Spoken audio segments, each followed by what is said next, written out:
Pertama, untuk melihat dan menguatkan kebenaran Islam melalui perspektif yang terdapat dalam Bible Kristen.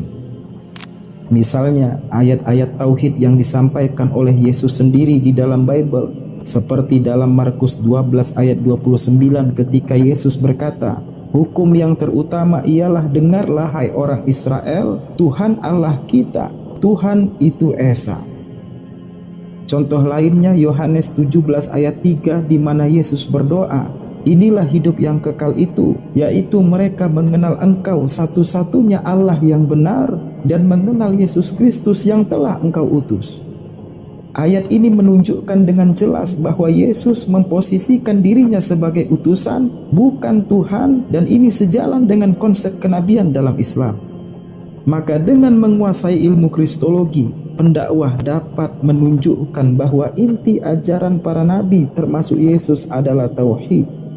Manfaat kedua mempelajari kristologi, mempersiapkan diri untuk berdialog dan berdebat secara ilmiah dengan pemeluk Kristen di waktu yang tidak disangka-sangka. Ini kisah nyata dari seorang jamaah yang sedang melakukan perjalanan ke sebuah tempat melalui jalur laut. Di tengah perjalanan, seorang yang mengaku Kristen mendekatinya dan mulai bertanya tentang keimanan Islam. Alhamdulillah, jamaah tersebut mampu menjawab dengan tenang, menggunakan dalil dari Al-Quran, hadis, dan tafsir. Dan dengan berbekal ilmu kristologi, jamaah ini kemudian berbalik mengajukan pertanyaan kritis kepada si Kristen ini, seperti, kapan Yesus diangkat menjadi Tuhan? Mengapa Injil Barnabas dan Injil Thomas tidak dimasukkan dalam Bible saat ini? Mengapa terdapat ayat-ayat bernuansa pornografi dalam Bible? Dan mengapa banyak ditemukan kontradiksi di dalam Bible? Pihak Kristen yang menjadi lawan bicara jamaah ini pun tidak mampu menjawab dan akhirnya meninggalkan diskusi, Bapak Ibu.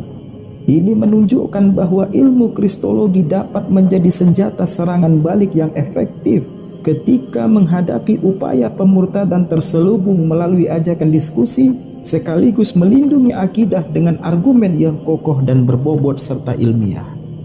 Dan manfaat ketiga belajar dan memahami ilmu kristologi, yaitu menjaga dan melanjutkan literasi ulama klasik Islam yang sejak dahulu membahas kristologi.